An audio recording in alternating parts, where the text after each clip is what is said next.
Pessoal, boa noite, tudo bem com todos? Tudo ótimo. Bom, como nós havíamos programado, estamos aqui mais uma vez, para dar continuidade aí aos estudos. Nosso compromisso aí de estudar sobre, na verdade, esmiuçar, o Evangelho segundo o Espiritismo, e então a gente vai dar continuidade hoje. Antes a gente vai falar um pouquinho da nossa casa, para quem não conhece a nossa casa, para quem não tem familiaridade, a gente vai falar. Esses 10 minutinhos antes a gente marca por quê? Justamente com esse intuito, de poder falar um pouco sobre a nossa casa espírita. Para quem não conhece, a nossa casa chama Sociedade Espírita Frei Carmelo de Aguiar. Como toda casa espírita, toda agremiação sem fins lucrativos também, aqui você vai encontrar aplicação de passes, evangelho, estudos evangélicos, tarefas sociais, entre outras coisas, Aqui, para quem não tem contato, alguma coisa, que a gente está, só para vocês saberem, a gente está na Rua João Pereira, 47, na Lapa, aqui tem o telefone, e a nossa página no Facebook está aqui também, tá? Então, são essas informações básicas aqui. Por que a gente está fazendo um pouquinho a divulgação da casa? Porque a gente acha importante, muitas vezes, a pessoa saber que tem uma casa espírita próxima, do que se trata, Até porque, além da casa, a gente vai passar alguns recados importantes sobre os dias de funcionamento, A nossa casa espírita, gente, ela é uma sociedade espírita que ela abre todos os dias da semana. Tá? Se você for todo dia lá, em algum horário, você vai ter uma atividade. Você pode ver aqui, segunda, terças, quartas, quintas, sextas, sábados e domingos nós estamos abertos. Na segunda você tem na parte da manhã, você vai ter aí passes e evangelho, das 9 às 10. Na segunda também, à noite, você tem das 19 às 20, passes e evangelho também. Mesma atividade das terças à tarde, das 14 às 15h30, passes e evangelho. Você tem à noite, são os estudos. Um dia de estudo da nossa casa é de terça-feira, nossos estudos ali. Aí você vai ter dentro desses estudos, desde a leitura do que é o Espiritismo, até a Gênese, a gente estuda, você tem a educação mediúnica, você tem aprendizes do Evangelho. Então, cada ano a gente remaneja, abre salas ou remaneja de acordo com a necessidade. Tá? Mas, de qualquer forma, são os estudos evangélicos que nós fazemos às terças-feiras. Às quartas, você tem ali um atendimento para dependentes mais específicos, também que vai das 19 às 20 horas.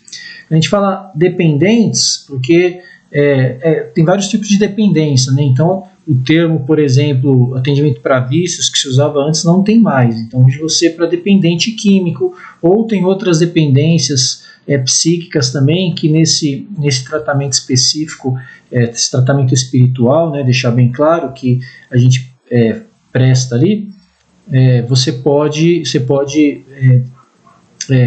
usufruir sem problema nenhum. Tá? Às quintas você tem também passe e evangelho. Às quintas à noite a gente já faz um atendimento específico para depressão, aquele atendimento mais voltado para pessoas depressivas em geral, tá? Deixando claro também, atendimento sempre de cunho espiritual. Às sextas-feiras você também tem um outro grupo de estudos evangélicos. Alguém dando oi, boa noite. Oi, Auri, boa noite. Elisângela, boa noite a todos.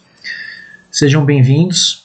Então a gente continua falando aqui, na sexta-feira, das 14 às 16, a gente tem esses estudos evangélicos, também você tem lá estudo da Gênese, você tem outros estudos, Livro dos Espíritos, de acordo com o grupo, de acordo com o ano de estudo que a gente está, mas também é uma opção para quem quer estudar às sextas à tarde, tá? Da mesma forma que no dia de sábado, você também tem, das 15 às 17, evangelização de adultos e crianças. Também sábado à tarde, e sábado à tarde também é o dia que a gente faz os nossos eventos, tá? No domingo, gente, é o dia que faz a tarefa social, tá? A partir das 6h30, até antes, Eu coloquei 6h30, mas o pessoal tá chegando lá, onde que é realizado o nosso almoço de rua, nosso café da manhã na aldeia indígena do Jaraguá. Então, esse é o trabalho social, a gente vai falar mais um pouquinho dele. essa tarefa que a gente faz já há algum tempo. E aqui eu coloquei que nós aceitamos doações, porque como toda casa espírita, né, nós vivemos de doações, de colaboração, daquilo que os sócios, os tarefeiros, eles colaboram, cada um dentro daquilo que quer, que pode, e as doações que chegam externas. Então, quando a gente frisa aqui que a gente aceita doação, que são doações de tudo quanto é tipo, tá? Então, isso aqui, o vídeo vai ficar aqui, amanhã depois quem quiser horário, quem quiser divulgar, é muito importante, tá? Dando continuidade, a gente falou que ia falar um pouquinho mais do almoço de rua, a gente colocou algumas fotos apenas para o pessoal conhecer, para o pessoal ver, né, que de fato como essa tarefa ela é feita. Aqui é o preparo do alimento, algumas colaboradoras nossas, porque a gente fala preparo do alimento, mas você tem que preparar, você tem que deixar de molho, você tem a parte que você tem que lavar, você tem que organizar, você tem que deixar um dia antes tudo pronto, você tem que deixar uma semana antes, você tem que garantir que o alimento esteja lá. Então é todo um processo que é feito e que a gente conta com uma equipe aí dedicada, mas toda ajuda sempre ela é bem-vinda, porque afinal é uma equipe que faz isso, né? Essa tarefa ela acontece há cerca de 10 anos mais ou menos, ela foi se aprimorando ao longo dos anos e hoje a gente consegue levar o alimento não só para a rua, né, que a gente leva na Praça da Sé, leva um pouco na Lapa, mas também na Aldeia dos Índios do Jaraguá, tá? Gente, claro que quando a gente fala de todos esses horários que a gente passou aqui, né, especificamente, a gente lembra que a gente está num momento aí que nós estamos vivendo uma pandemia, então esses horários eles estão válidos, né, a partir do momento que a gente retornar, né, o intuito nosso de fazer uma divulgação assim do estudo e da casa é justamente para as pessoas se inteirarem das possibilidades que existem, né? Aqui ainda sobre o preparo dos alimentos, né? Preparo da Marmitex, aqui a gente precisa comprar tudo isso aqui, Marmitex, e o que vocês fazem? A gente faz o que tiver, faz arroz, faz feijão, faz salsicha, faz macarrão, faz carne, faz polenta, faz feijoada, tudo aquilo que chega de alimento, que chega de mantimento, ele é muito bem-vindo, porque afinal é uma tarefa que ela Cláudia, boa noite, Cláudia, tudo bem?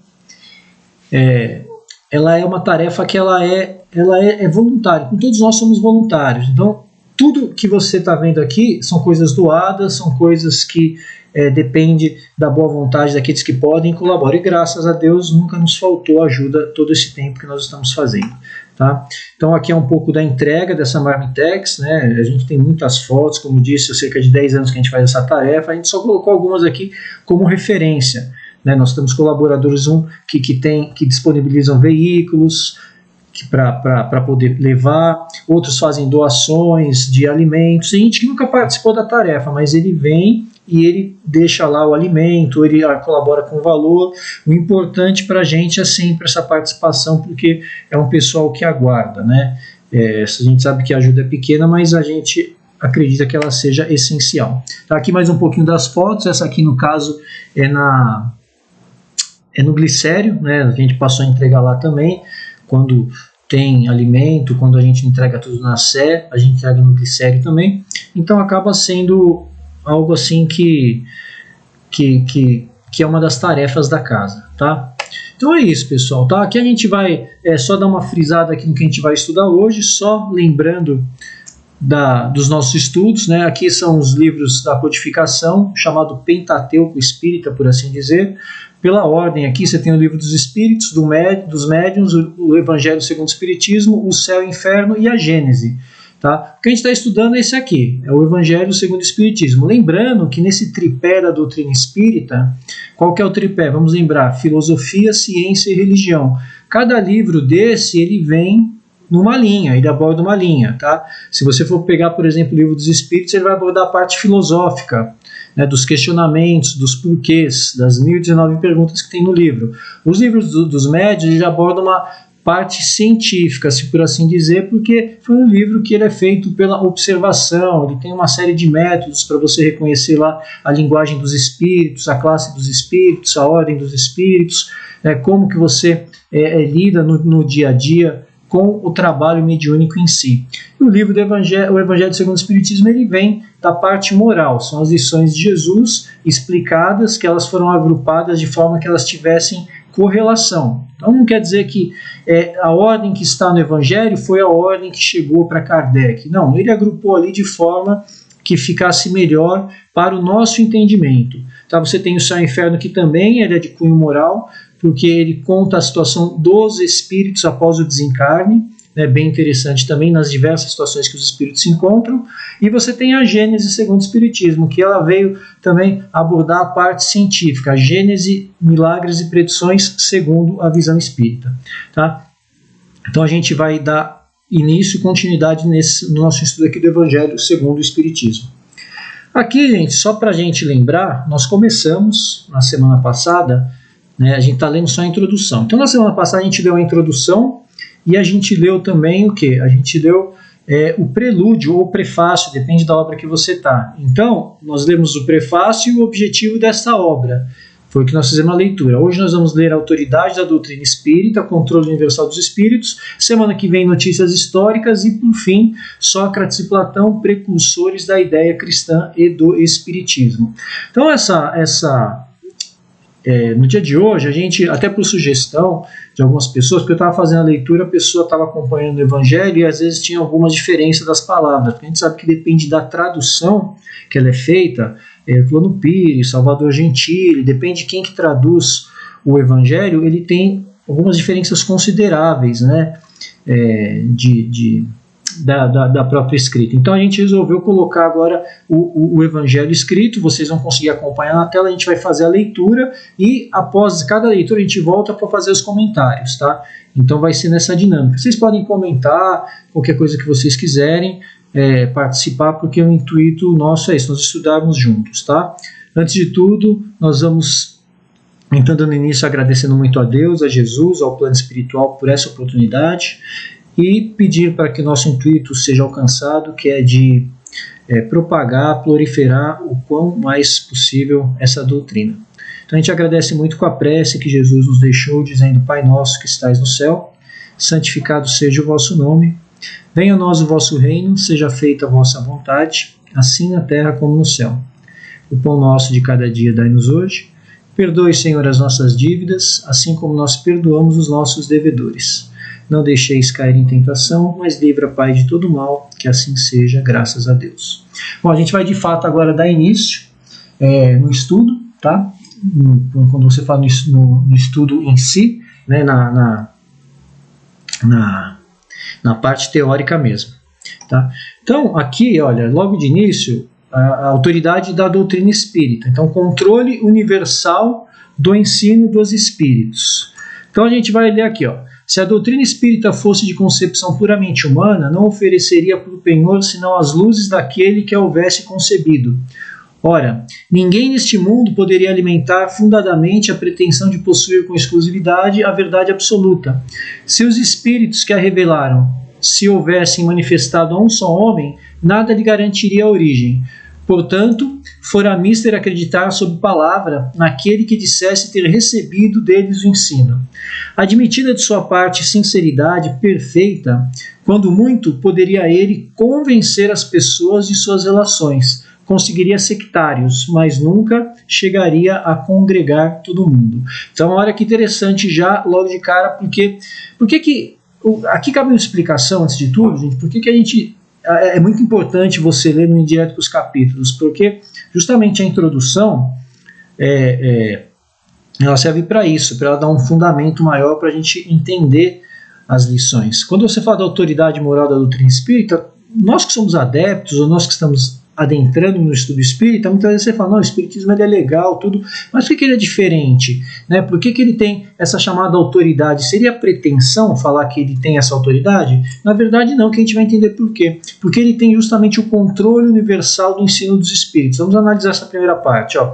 Se a doutrina espírita fosse de concepção humana, não ofereceria penhor às luzes daquele que houvesse concebido. Ela não veio dos homens, ela veio dos espíritos. Porque ninguém neste mundo poderia alimentar essa pretensão, ter essa exclusividade, como diz, né? Ou seja, a verdade absoluta. Tanto que no Evangelho ele fala que fora da verdade não há salvação, é errado de falar, né? Porque a verdade é relativa de acordo com quem está enxergando, né? Se os espíritos que revelaram se houvesse manifestado a um só homem, nada lhe garantiria origem. Gente, quando você como que você vai, uma revelação desse tamanho, você personificar em uma única pessoa? Tá? Não teria como você ter garantia. Diferente, a gente deixa claro já aqui diferente, é bem diferente das duas revelações anteriores, né, que o Espiritismo ele considera ali como revelação Moisés, Jesus e o Espiritismo, né, o Consolador Prometido. Moisés, ele foi a doutrina mosaica, ela foi personificada na figura de Moisés, de fato, né, quando ele libertou ali os hebreus dos 430 anos de cativeiro no Egito, quando ele reuniu lá os 12 líderes das tribos de Judá e tudo mais, foi realmente personificada nele. A doutrina de Jesus, que é a pedra angular, que liga o velho ao novo, também foi personificada na figura dele, sem dúvida nenhuma. Agora, a doutrina espírita não. A doutrina espírita ela não tem personificação em ninguém. Kardec ele fez a codificação. Porém, ela não tem cunho humano, porque, olha como ele repete aqui, a gente vai frisar aqui. Voltando aqui.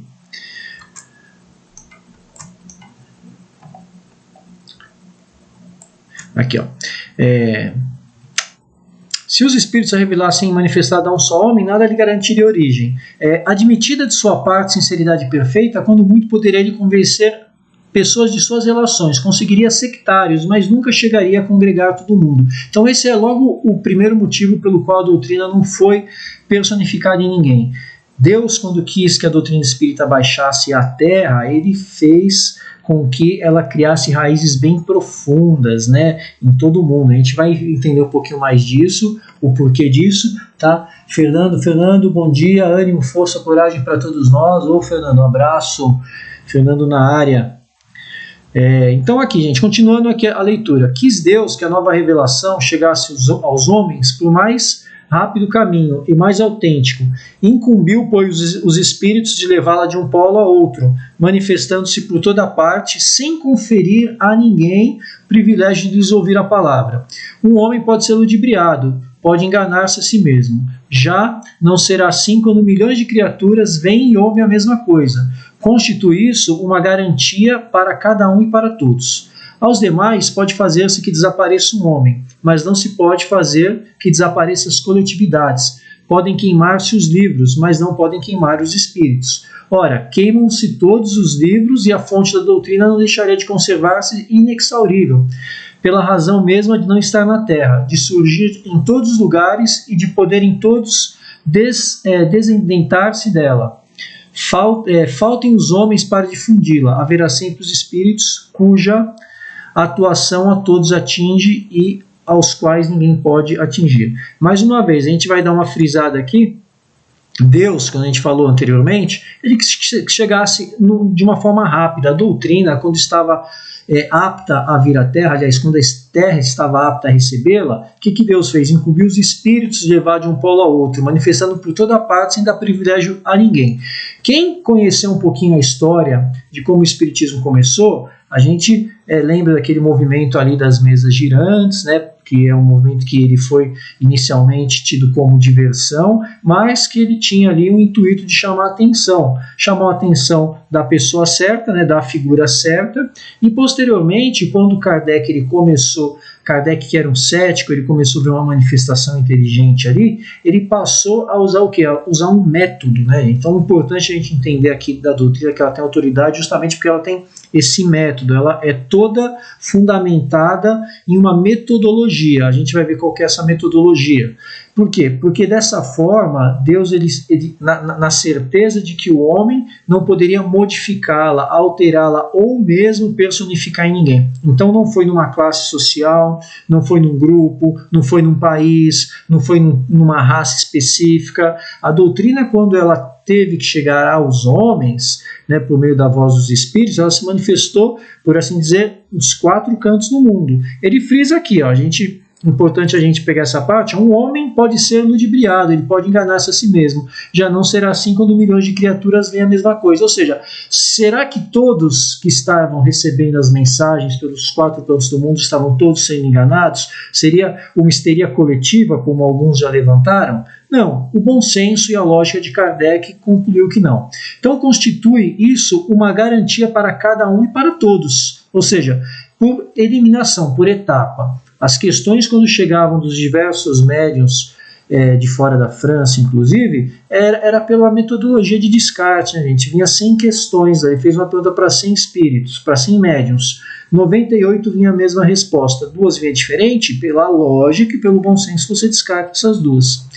Aos demais pode fazer que desapareça o homem, mas não se pode fazer que desapareça as coletividades. Podem queimar-se os livros, mas não podem queimar-se os espíritos. Mais um motivo aqui pelo qual a doutrina ela não veio para o homem, ela veio pelos espíritos, pela voz dos médiuns, né? Por intermédio dos médiuns, exatamente. E Kardec, o que ele fez? Kardec ele foi o codificador.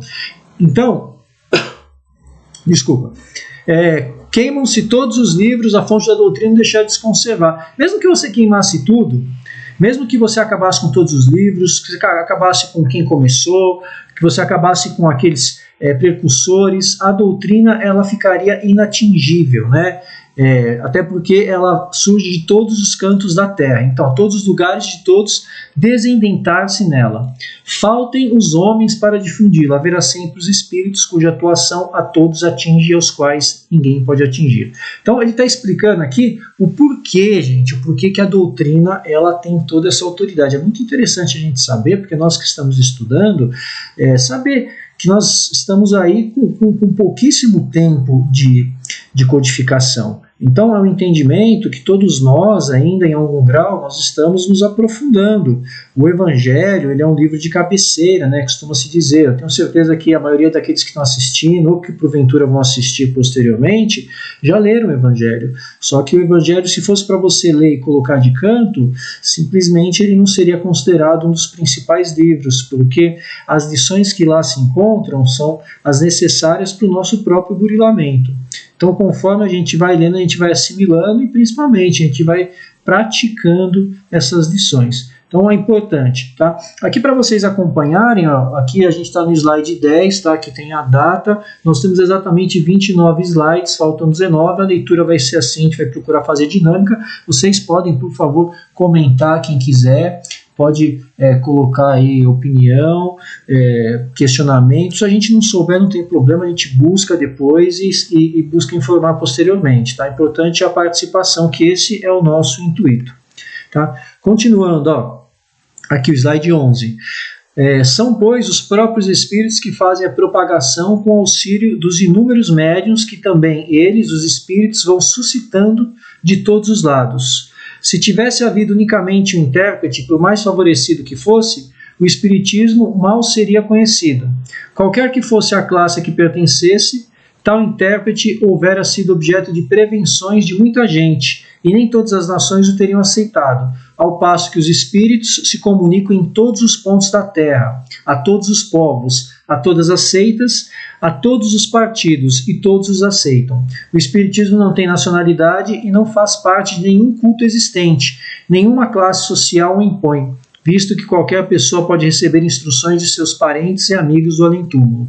Cumpra, seja assim, para que ele possa conduzir todos os homens à fraternidade. Se não se mantivesse em terreno neutro, alimentaria as dissensões em vez de apaziguá-las. Vamos lá, gente. Mais uma coisa interessante para nós comentarmos aqui é referente a isso aqui, ó. Tá? Então, se os espíritos mesmo que fazem a propagação com auxílio dos médios, também os espíritos eles vão suscitando de todos os lados, eles vão aparecendo. Se tivesse unicamente um intérprete, por mais favorecido que fosse, o espiritismo mal seria conhecido. Ou seja, mais uma vez, a doutrina tem essa autoridade porque ela não personificou em ninguém. Ninguém pode falar que tem o exclusivismo de receber mensagens ou de receber o conhecimento. Não. Doutrina, quando tem que vir algum conhecimento, alguma situação ao conhecimento de todos, a doutrina ela é propagada, a gente vai ver isso aí mais para frente, de forma equânime por vários locais, sem distinção de médium, sem distinção dessa casa espírita ou daquela, desse país ou daquele médium específico, não. Tá? Porque ele continua aqui, ó. Qualquer que fosse a classe a que pertencesse, tal intérprete houvera sido objeto de prevenções de muita gente e nem todas as nações teria aceitado, ao passo que os espíritos se comunicam em todos os pontos da terra, a todos os povos e a todas as seitas, a todos os partidos e todos os aceitam. Parando aqui, a gente para analisar o seguinte. Imaginem né, se o Espiritismo tivesse vindo com exclusividade só em um país. Pô, vamos supor que Kardec ali só recebesse instruções de médiuns da França, ou diferente, ou só da Inglaterra, ou só da Rússia, ou só da Alemanha, ou mais tardiamente só do Brasil. Não foi personificado em ninguém. Os espíritos eles passaram, quando foi necessário, a se comunicar em todos os locais, sem essa distinção. Porque pela própria divisão ideológica, sociopolítica, econômica, geográfica que existe no mundo, essa divisão seria natural. Natural que não aceitasse todo mundo. Hoje a gente tem um exemplo que não se aceita na íntegra o que uma determinada pessoa fala. Determinado líder mundial falou isso. Ele pode até ter apoio da maioria, só que ele não é unânime. Da mesma forma, a doutrina. Então, essa é uma explicação muito interessante porque ela não foi personificada, porque ela não aconteceu e não cresceu em um único local, em um único povo, em um único segmento. Ele continua falando aqui ainda.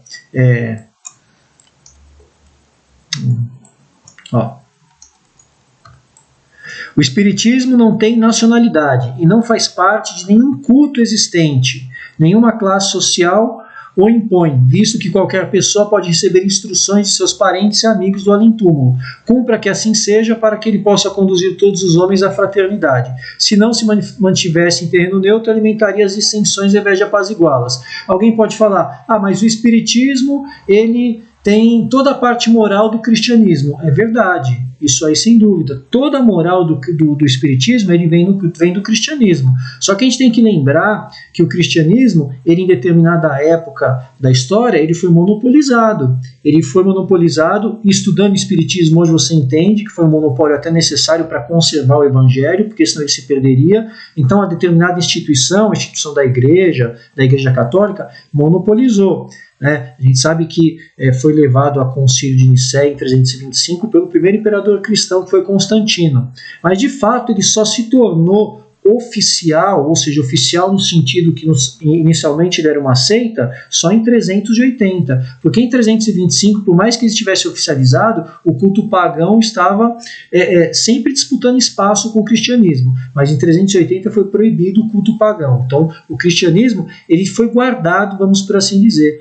Mas depois, com muitos e muitos séculos depois, a gente sabe que teve a divisão dessa igreja, que foi o caso da Reforma Protestante, que nós tivemos uma outra vertente do cristianismo. Então, se a gente for analisar, nós temos 3 grandes vertentes do cristianismo, e o Espiritismo ela é a última dessas vertentes. Você teve lá, primeiramente, com a Igreja Católica, você teve depois ali no século XVI com a Reforma Luterana de Martim Lutero, dos protestantes, que deu ramificação para toda a linha evangélica que nós encontramos, que nós conhecemos hoje, e você teve depois, quando o mundo tinha condições suficientes de receber o conhecimento, de codificar e de fazer com que nós pudéssemos praticar, entender, você teve o Espiritismo, no qual Kardec ele foi o codificador. Então, na verdade, a base da moral da doutrina é cristã, só que ela não pertence a nenhum culto específico. A doutrina espírita é uma doutrina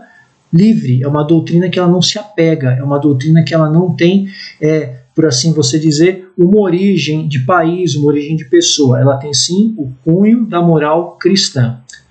Isso aí a gente vai ver mais para frente o porquê que isso é tão importante a gente saber, entender, tá? Pessoal, vocês podem, por favor, participar, quem quiser, fiquem à vontade. A gente continuando aqui a leitura. Nessa universalidade do ensino dos espíritos reside a força do espiritismo e também a causa de sua tão rápida propagação. Enquanto a palavra de um só homem, mesmo com o concurso da imprensa, levaria séculos para chegar ao conhecimento de todos, milhares de vozes se fazem ouvir simultaneamente em todos os recantos do planeta, proclamando os mesmos princípios e transmitindo-os aos mais ignorantes, como aos mais doutos, a fim de que não haja deserdados. É uma vantagem de que não gozará ainda nenhuma das doutrinas surgidas até hoje. Se o Espiritismo, portanto, é uma verdade, não teme o mal-querer dos homens, nem as evoluções morais, nem as subversões físicas do globo, porque nada disso pode atingir os espíritos.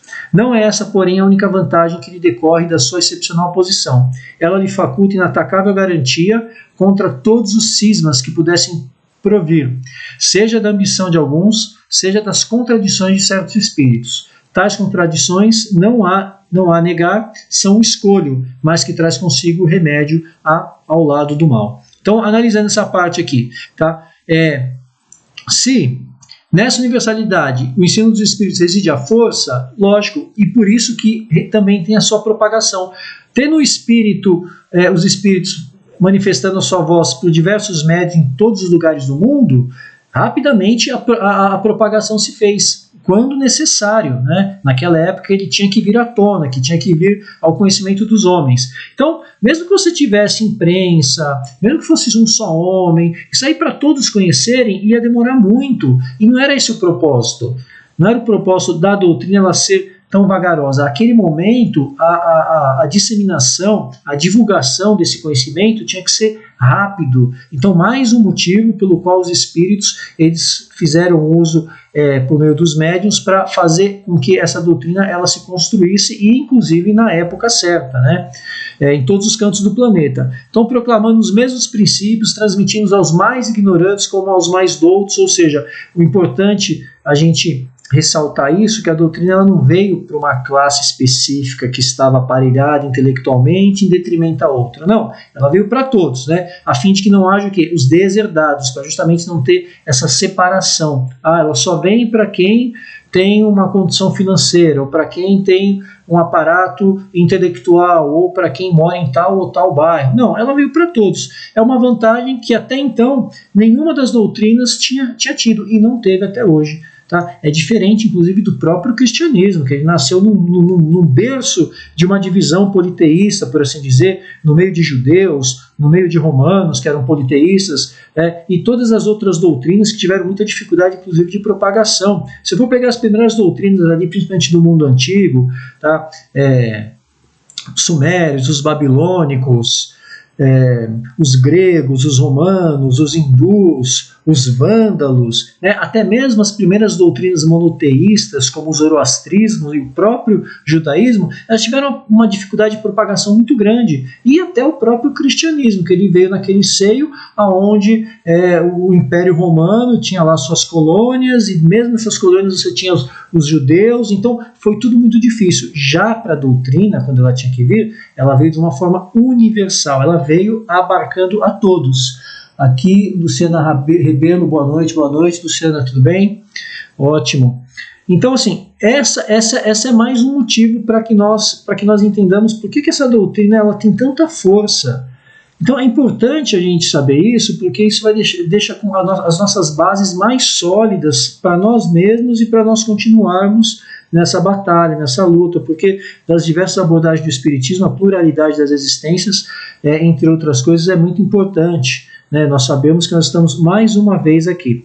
Continuando aqui ainda, não é essa, porém, a única vantagem que lhe corre da sua excepcional posição. Ela faculta também inatacável garantia contra todos os cismas que pudessem provir, seja da ambição de alguns, seja das contradições de certos espíritos. Tais contradições não há de negar. Resumindo isso aqui, como a doutrina ela veio pela voz dos espíritos, de vários médiuns, em vários locais do mundo, ela não deu margem para que se personificasse, para que se pegasse a doutrina e falasse, ela é minha. Não, ao contrário, ela teve justamente esse equilíbrio de ser distribuída para ignorantes, para adultos, para ricos, para pobres, e não fez separação geográfica de nenhum ponto.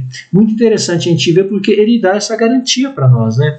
Ele continua falando aqui, tá? Gente, qualquer coisa, por favor, sugestão, tá? Perguntas, qualquer coisa vocês podem participar, como a gente disse. Se a gente não souber, não tem problema, a gente busca depois, né? Importante a participação, porque o intuito é isso, a gente fazer um estudo profundo daquilo que é o Evangelho segundo o Espiritismo. Nós estamos na introdução, parte 2. Ele continua. Sabe-se que os espíritos, em virtude da diferença entre as suas capacidades, longe de acham de estar individualmente considerados na posse de toda a verdade. que nem a todos é dado penetrar certos mistérios, que o saber de cada um deles é proporcional à sua depuração, que os espíritos vulgares mais não sabem do que muitos homens, que entre eles, como entre estes, há presunçosos e sofômanos, que julgam saber o que ignoram, sistemáticos, que tomam por verdades as suas ideias. Enfim, que só os espíritos da categoria mais elevada, os que já estão completamente desmaterializados, se encontram despidos das ideias e preconceitos terrenos. Mas também é sabido que os espíritos enganadores não escrupulizam em tomar nomes que lhes não pertençam, para impingirem suas utopias. Daí resulta que, com relação a tudo que seja fora do âmbito individual, tudo que seja fora do âmbito do ensino exclusivamente moral, as revelações de cada um possa receber terão um caráter individual, sem cunho de autenticidade, que devam ser consideradas opiniões pessoais de tal ou qual espírito, e que imprudentemente for aceitá-las e propagá-las levianamente como verdades absolutas. Muito interessante, né? Como tudo a gente dá uma analisada aqui, ó. Vamos lá. Os espíritos, em virtude da diferença de sua capacidade, longe estão, né, de estar individualmente considerados na posse de toda a verdade. Gente, nem os espíritos, né, não é porque virou espírito, virou sábio. Ao contrário, a gente sabe que o espírito ele apenas conserva aquilo que ele tem como encarnado e amplia sua visão, mas dentro daquilo que ele tem. Então, esses certos mistérios que o saber de cada um deles é proporcional à sua depuração. Então, o que o espírito era aqui na Terra, como encarnado, ele vai ser como desencarnado. Ele não vai virar um gênio, ele não vai ter acesso a muitas coisas diferentes do que ele tinha aqui. Até porque entre esses desencarnados, às vezes eles sabem bem menos que alguns desencarnados, porque fala, entre eles, como entre esses, ou seja, entre os espíritos desencarnados, como entre os encarnados que são os homens, há presunçosos e sofômanos. O sofômano é aquele que se passa por sábio, tá, gente? O sofômano é aquele ser, isso aqui a gente tem tanto dos encarnados quanto dos desencarnados, que se passam por sábios, julgam saber o que ignoram, têm sistemas em demasia não aplicáveis, tomam por verdade suas ideias, ou seja, aquilo que ele pensa é o único que deve prevalecer, né? Esse tipo de conhecimento, só os espíritos mais elevados e mais desmaterializados, que se encontram despidos dos preconceitos terrenos, é que é sabido ter, né? Ou seja, o espírito ele enxerga alguma coisa, ele vê lá, né?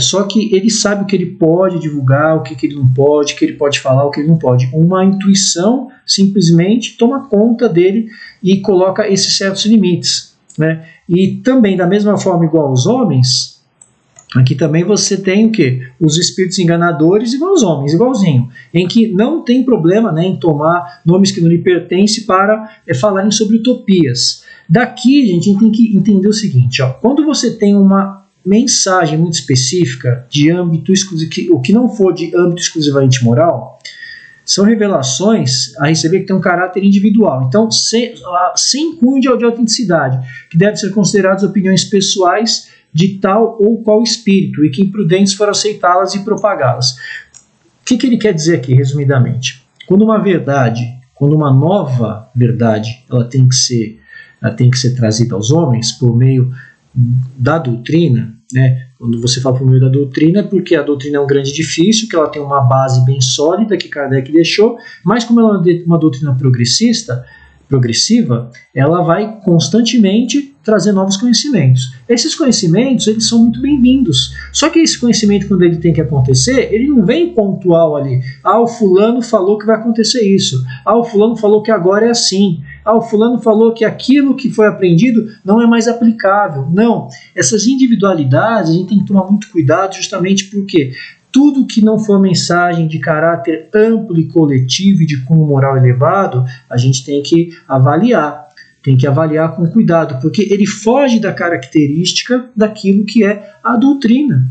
Nomes, feitos, datas muito específicas, quando têm que ser reveladas, elas são feitas de forma ampla. É uma coisa que nós temos que nos atentarmos, né? Porque não é... Edneia, boa noite, não tinha visto. Tudo bem, Edneia? Boa noite a todos aí. Então é uma coisa que nós temos que nos atentar. Muito importante isso, não nos apegarmos a nomes, não nos apegarmos a... Porque foge da característica. Se nós estamos estudando Espiritismo, a gente tem que ver lá desde a base. É muito interessante coisas novas, são interessantes.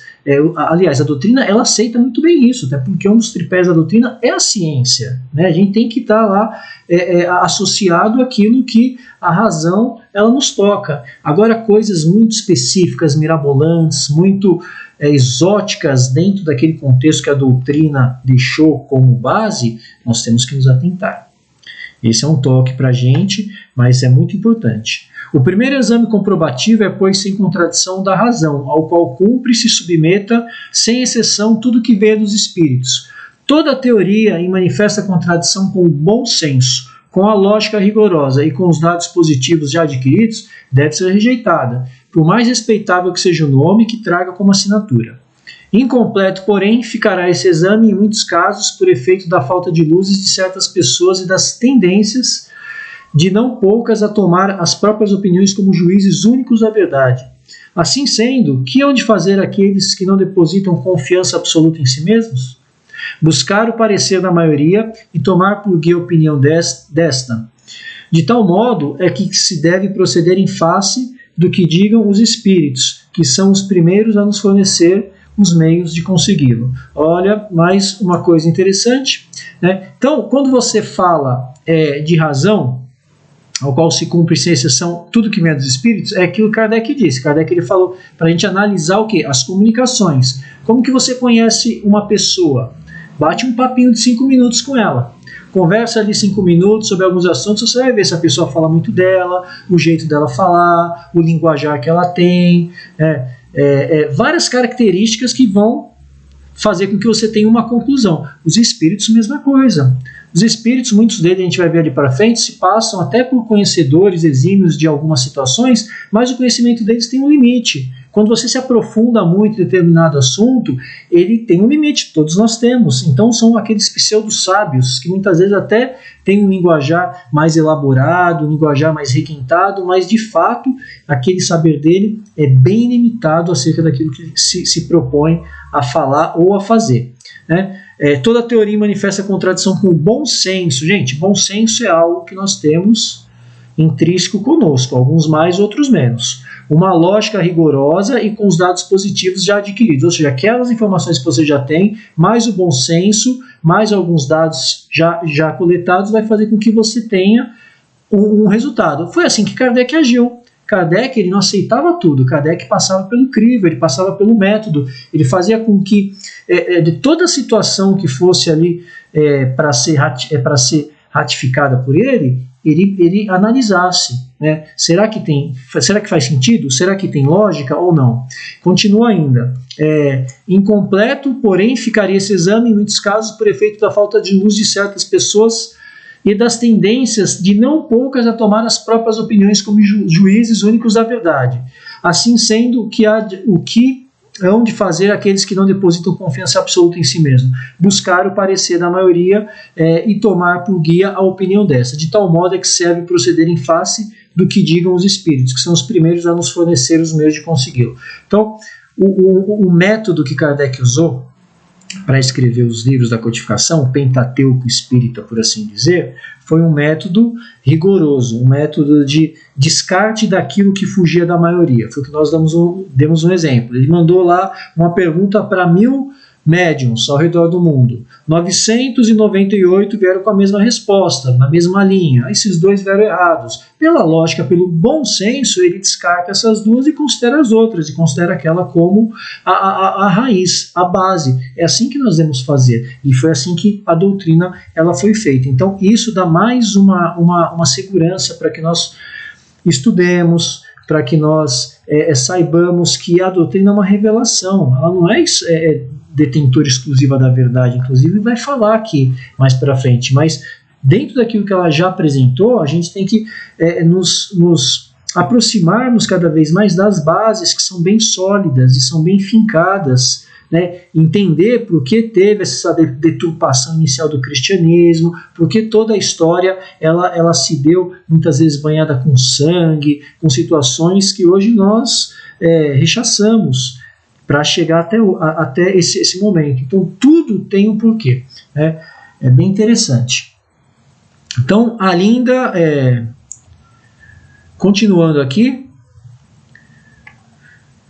a concordância no que ensinem os espíritos é, pois, a melhor comprovação. Importa, no entanto, que ela se dê em determinadas condições. A mais fraca de todas ocorre quando um médium a sós interroga muitos espíritos acerca de um ponto duvidoso. É evidente que, se ele estiver sob o império de uma obsessão ou lidando com um espírito mistificador, ele lhe pode dizer a mesma coisa sob diferentes nomes.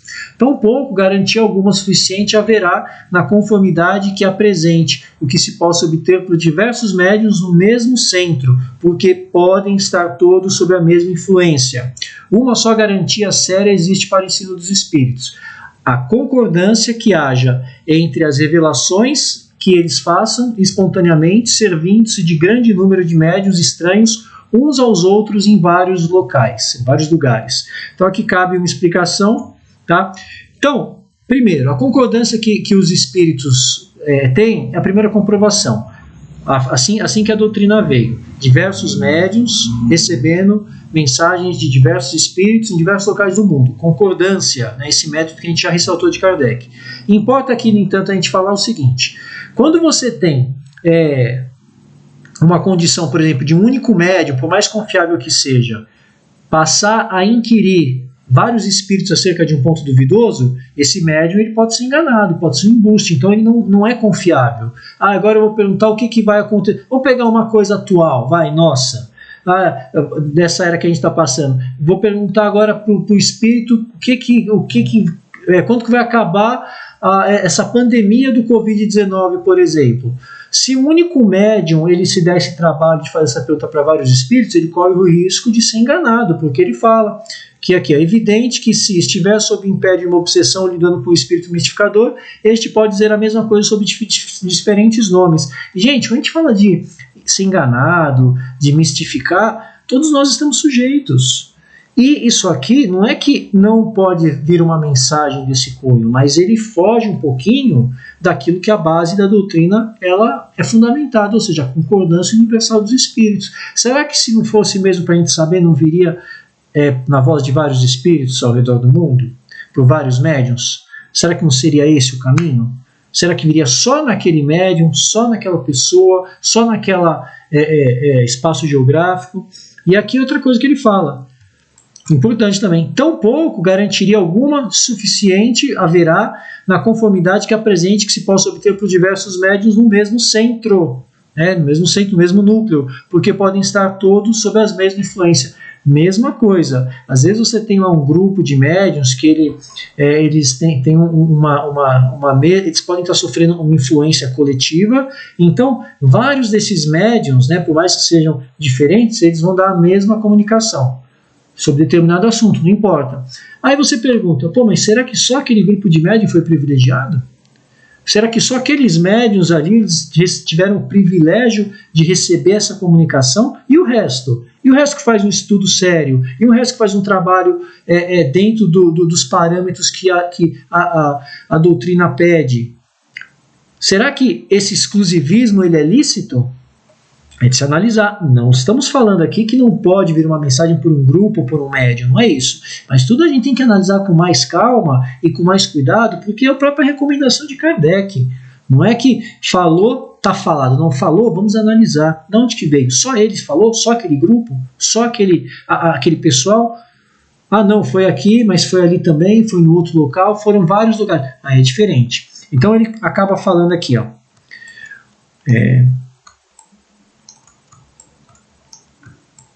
uma só garantia séria existe para o ensino dos espíritos, que é a concordância que haja entre as revelações, que eles façam de forma espontânea, você não precisa ficar questionando, servindo-se de grande número de médiuns, vários médiuns, estranhos uns aos outros, em vários lugares.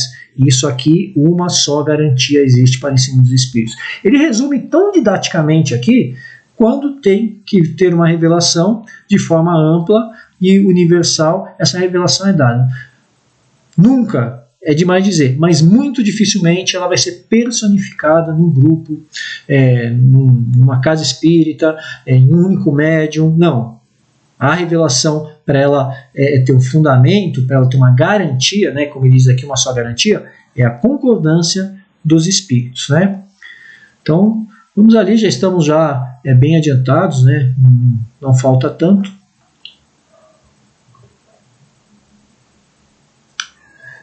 Continuando aqui os nossos estudos. Gente, aqui, ó, ele fala aqui, vê-se bem que não se trata aqui das comunicações referentes a interesses secundários, mas do que respeita aos princípios mesmos da doutrina.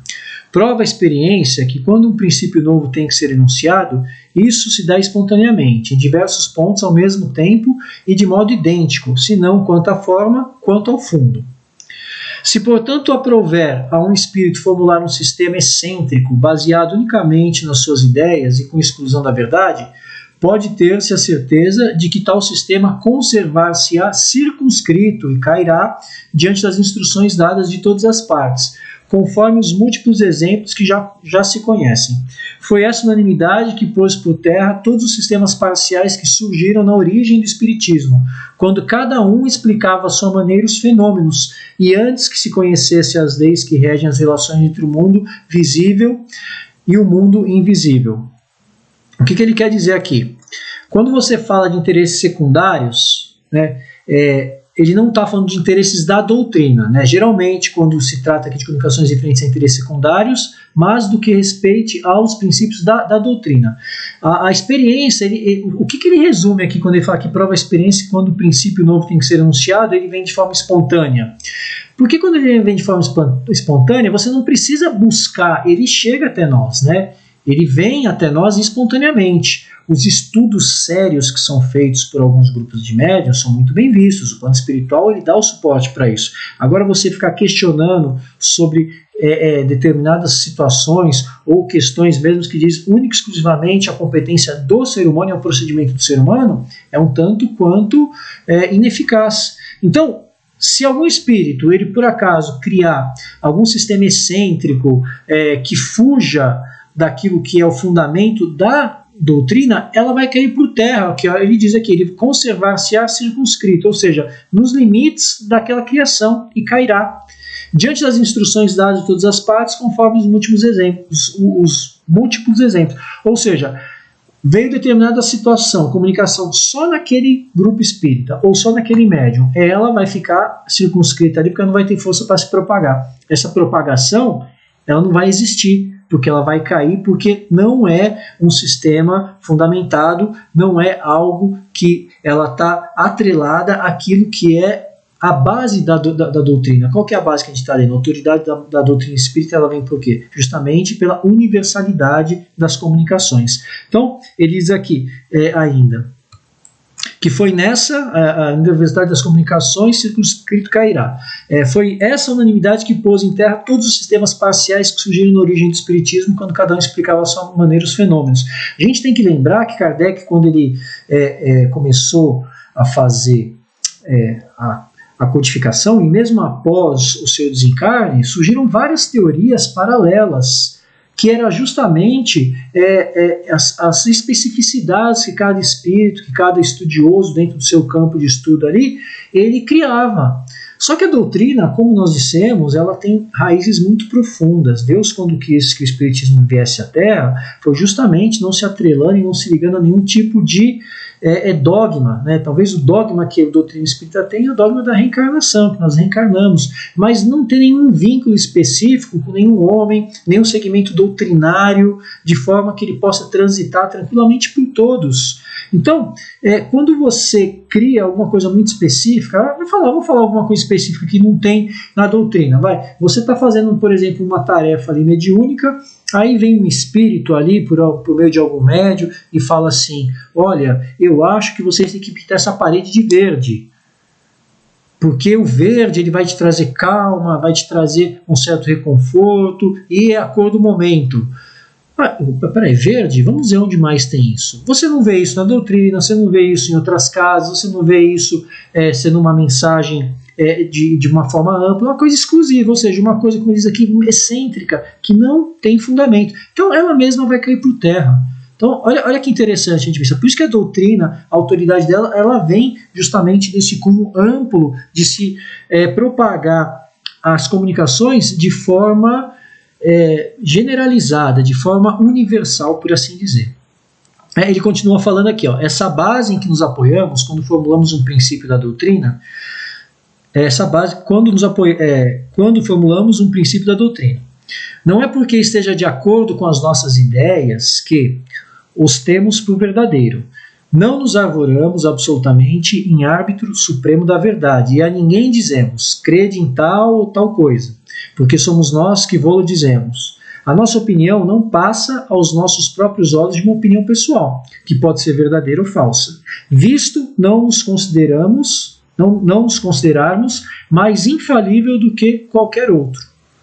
Também não é porque um princípio nos foi ensinado que para nós ele exprime a verdade, porque recebeu a sanção da concórdia. Aqui Kardec nos dá uma lição, gente, muito, muito interessante, que assim, ele fala, não é porque as coisas que ele disse ali, que tem que se acreditar. Tudo você tem que passar pelo crivo. Ele vai falar mais para frente sobre isso. Não é porque passou como uma comunicação verdadeira que você tem que acreditar. Olha, você tem que acreditar nisso. Até porque a gente abre um parênteses aqui para lembrar que nós na Terra, nós estamos em condições totalmente diferentes. Cada um de nós encarnados tem experiências, tem convicções, tem vivências diferentes uns dos outros. Então, para alguns é muito fácil aceitar certas coisas, para outros não.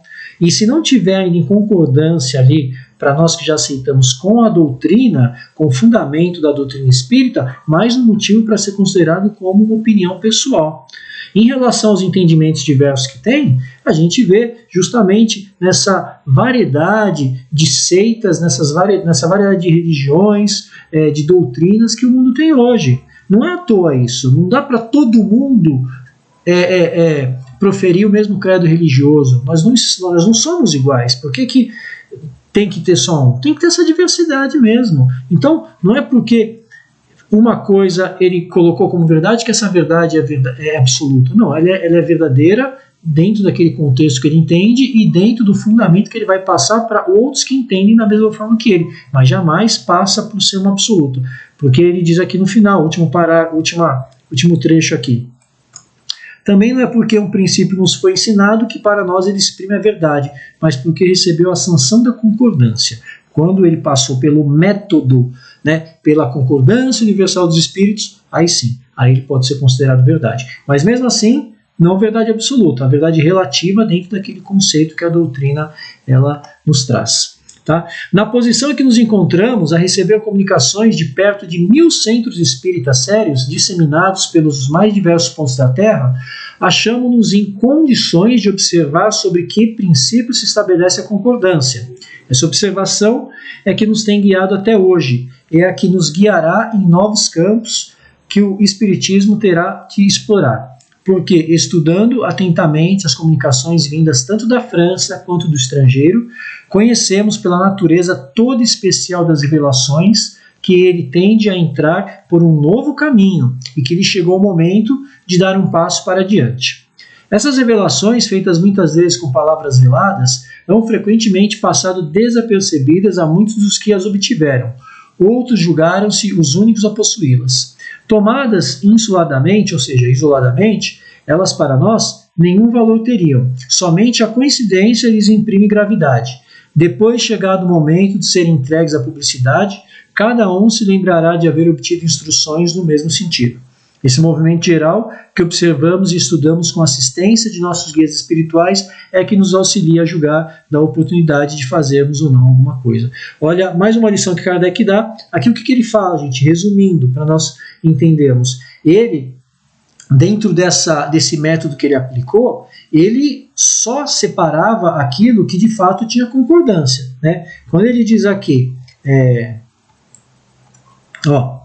na posição que nos encontramos, receber comunicações de 1000 centros espíritas sérios, disseminados pelos diversos pontos da Terra. Ele se acha em condições de observar o que é concordância e o que não é. Ele mandou a pergunta veio igual, ou a pergunta veio de forma espontânea ele vai dar como verdadeira aquela que está consonante com todas, não aquela que está destoando. Tá? É uma observação que tem guiado ele, que guiou ele em todos os livros, por isso da concordância universal do Espiritismo e da autoridade, né? Porque estudando atentamente as comunicações vindo, ele fala, tanto da França, do estrangeiro, reconhece a natureza especial das revelações que tem de entrar em um novo caminho e que lhe chegou o momento de dar o passo para adiante. As revelações feitas muitas vezes veladas são frequentemente passadas desapercebidas. Ele resume aqui que aquilo que não tem, que destoa, né, dessa comunicação lúcida, dessa comunicação lógica, daquilo que teria que ser esse Consolador prometido, daquilo que para nós espíritas é a terceira revelação, ele é descartado. Kardec era um cético, né, gente? Era um pedagogo. Se a gente for lembrar da história dele ali, ele participava não de uma, mas de diversas sociedades científicas em Paris. Ele fez até a tentativa de levar, né, para os seus colegas essa manifestação inteligente que ele estava no início dos estudos, mas não foi aceita. A gente sabe também que não era o caminho esse, mas ele aplicou do seu método, ele aplicou da sua observação, aplicou de todo o rigor que ele tinha como um pesquisador, como um cientista, como um pedagogo, para codificar a doutrina. Então, não tem um achismo aí. Então, a doutrina, ela em determinado ponto, já àquela época, ela atraía muito, começou a atrair muitas pessoas com um nível intelectual bastante avantajado para a época, ou seja, pessoas de ciência, pessoas que pesquisavam, né? Você tem vários aí, você tem Paul Gilbert, Camilo Flammarion, Leon Diniz, entre tantos outros, né? Ernesto Bozano, alguns nomes para não citar todos que nos falta até o conhecimento, mas muitos se atraíram. Então, assim, quebrou inclusive aquele paradigma que se tinha no começo do cristianismo, né? Eu falo cristianismo porque o espiritismo ele tem seu fundamento moral no cristianismo, mas o cristianismo no século I, século II, ele era tido só para as pessoas pobres, humildes, que não estavam desesperadas, né? Tem toda uma história aí, né? Até a mesma ramificação desse cristianismo, ele foi depois um pouquinho deturpada pela própria igreja, depois criada a teoria da prosperidade, enfim, isso tudo faz parte do jogo. Agora, quando a gente fala de doutrina espírita, a gente tem que ver a concordância universal dos espíritos, que é o que dá uma base sólida para que ele tenha essa autoridade, né, no seu proceder. Continuando aqui, gente, qualquer coisa vocês podem, né, comentar, falar, divulgar, né, gente, porque muitas vezes o que a gente mais pode fazer pela doutrina é a sua divulgação. Então, a gente compartilhar com alguém, passar para um amigo, para um colega, é muito importante também. Porque se ele não vê hoje, um dia, se for necessário, ele vai com certeza buscar aqui esse nosso estudo.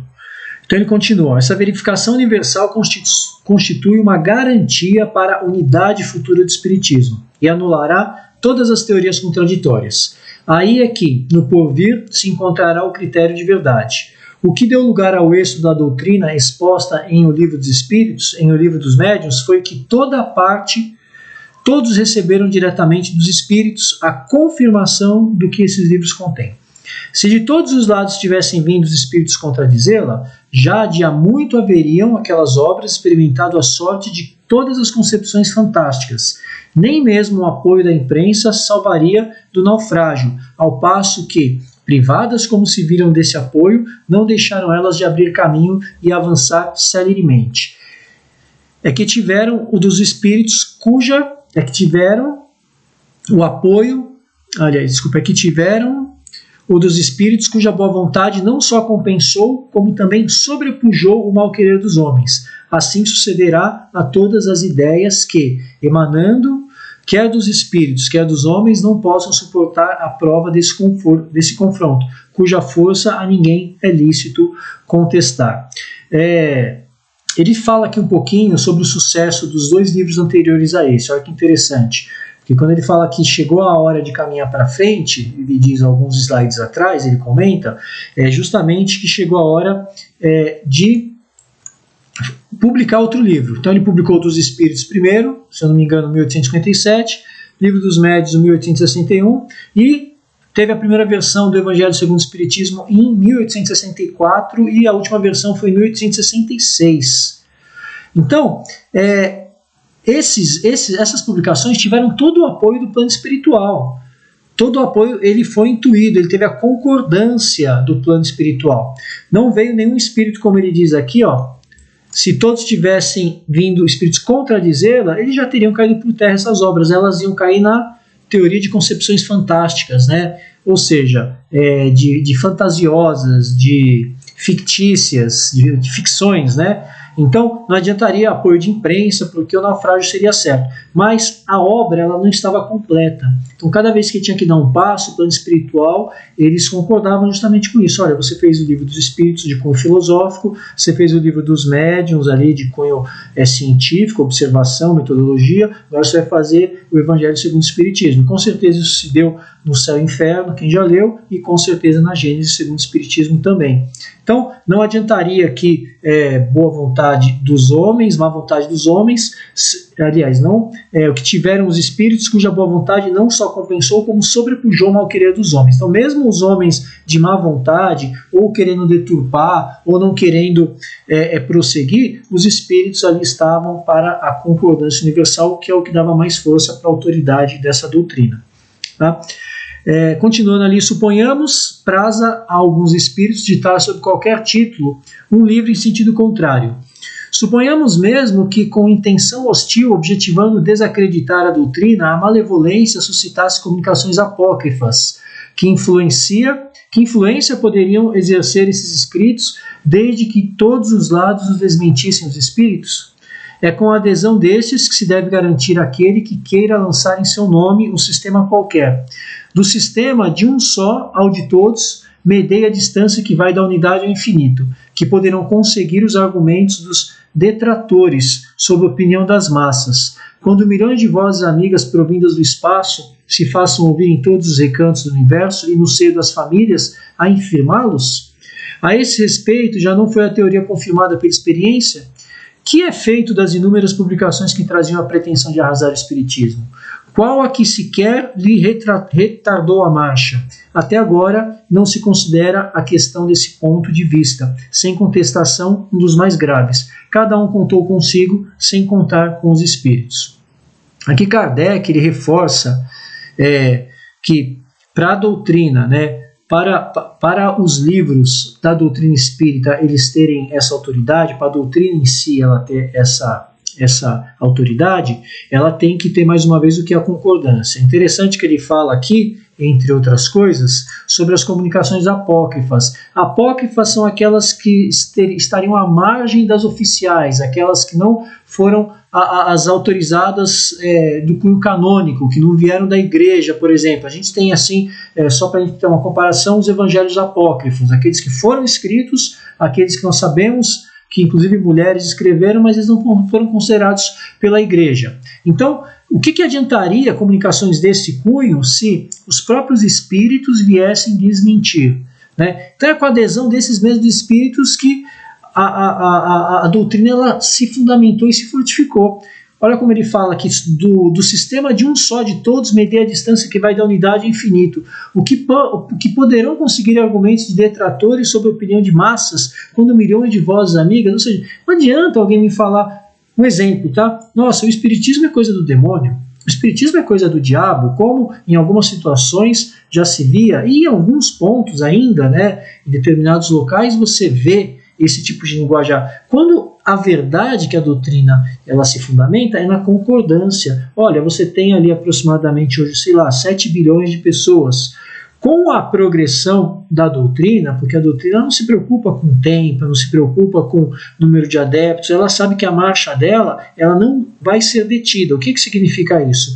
Que a doutrina espírita ela vai ser objeto de estudo, que vai completar esse tripé da ciência, filosofia e religião, por todos, independente de localização, independente de culto, credo, raça, sistemas políticos, socioeconômicos, não tem problema. A doutrina ela é muito nova.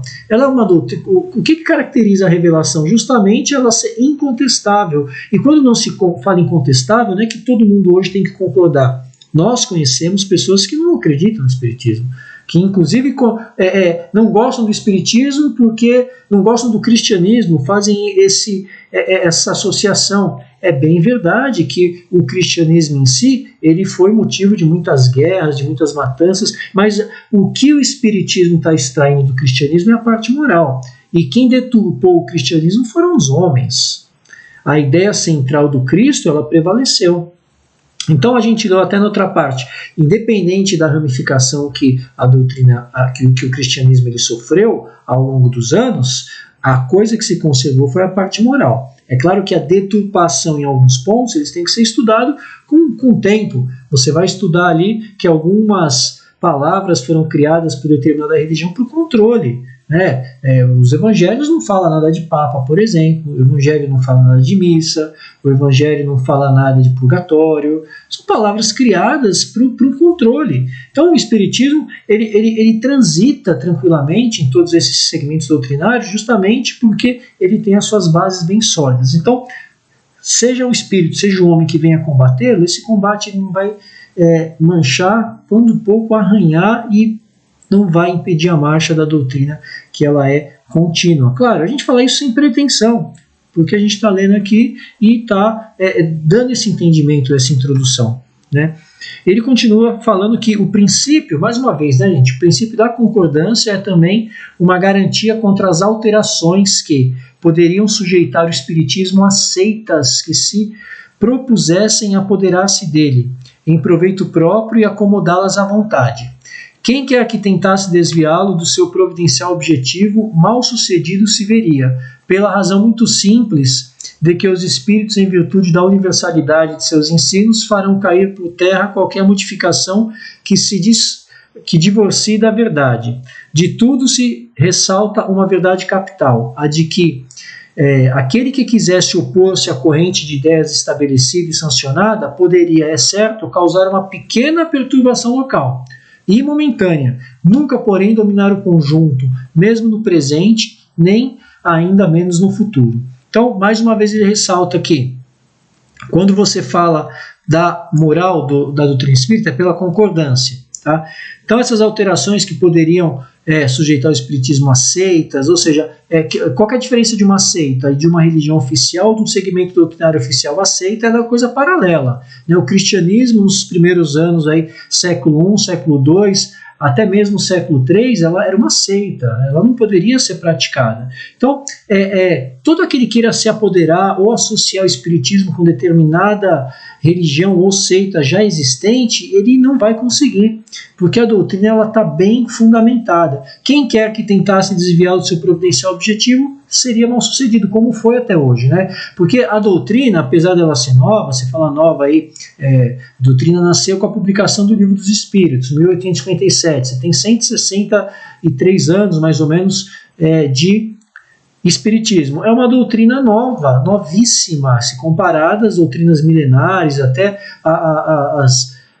as outras correntes religiosas, politeístas, inclusive, que ainda existem na Ásia, em outros locais do mundo, a doutrina é muito novinha. Então, a marcha dela é certa. Isso é uma coisa incontestável. Agora, o tempo, o fato de ela sofrer ataques, isso aí faz parte. Mas a gente está hoje conversando sobre isso porque essas tentativas elas vão ser infrutíferas, porque, como diz a doutrina, ela tem lá o seu fundamento muito bem alicerçado. Então, a verdade, dentro do que nós entendemos, né, do que o estudante espírita entende, do que a pessoa que tem já a predisposição para entender, dentro daquela verdade que a gente tem, não a verdade absoluta, tá? O espiritismo, ele tem uma caminhada certa e garantida. E, como a gente disse, transita tranquilamente em todas as outras religiões, no quesito conhecimento, não no quesito de misturar, porque tem coisas que o espiritismo dispensa já, que outros segmentos doutrinários precisam.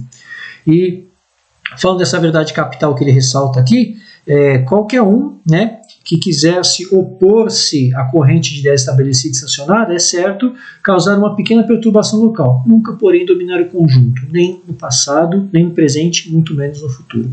Tá? Ele é muito certeiro quando ele fala daqui, né, gente, para a gente, o que quer dizer, o que ele quer dizer quando ele fala dessa garantia que a doutrina nos dá. Tá? Lembrando, a gente tem só até o slide 29, tá? A gente já está em vias de acabar. Vamos aí aproveitar o nosso estudo, aproveitar essa oportunidade, porque eu tenho certeza que, esmiuçando assim o Evangelho, ele vai nos dar cada vez uma base mais sólida para que nós prossigamos os nossos estudos, para que nós aumentemos o nosso discernimento. Também ressalto que as instruções dadas pelos Espíritos sobre os pontos ainda não elucidados da doutrina não constituirão lei, enquanto essas instruções permanecerem isoladas, né, que elas não devem, por conseguinte, ser aceitas senão sob todas as reservas e a título de esclarecimento. Daí a necessidade de maior prudência em dar-lhes publicidade. E caso se julgue conveniente publicá-las, importa não as apresentar senão como opiniões individuais, mais ou menos prováveis, porém carecendo sempre de confirmação. Essa confirmação é que se precisa aguardar antes de apresentar um princípio como verdade absoluta, a menos que queira ser acusado de leviandade ou de credulidade irrefletida.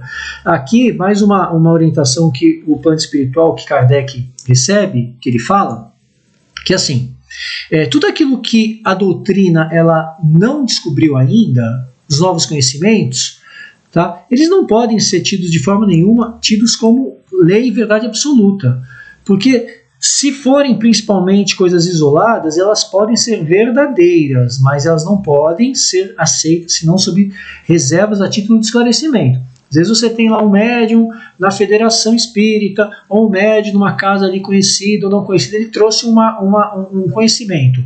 Legal, esse conhecimento ele pode ser verdadeiro? Ele pode ser verdadeiro, mas ele não pode ser tido como verdade absoluta. Porque para você falar verdade absoluta, você tem que ter a certeza, você tem que ter a concordância universal dos espíritos, senão ela não passa de uma opinião, né? Ela não passa, então principalmente quando você vai publicar, quando você fala, daí a necessidade de maior prudência.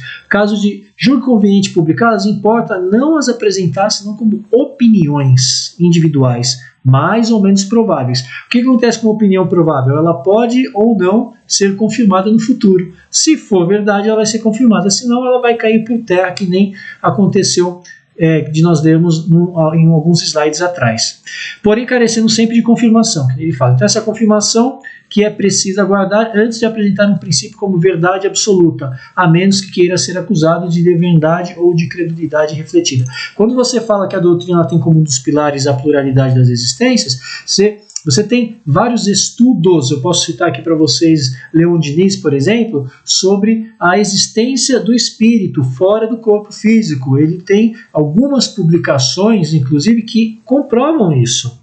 São publicações ali que não deixam margem para dúvida, né? E cada um dentro da sua área de atuação, conforme a doutrina ela vai progredindo, ela vai trazendo novos conhecimentos, isso é fato. Então a gente tem um conhecimento novo, não pode falar, nossa, isso é mentira, não é verdade. É conhecimento novo?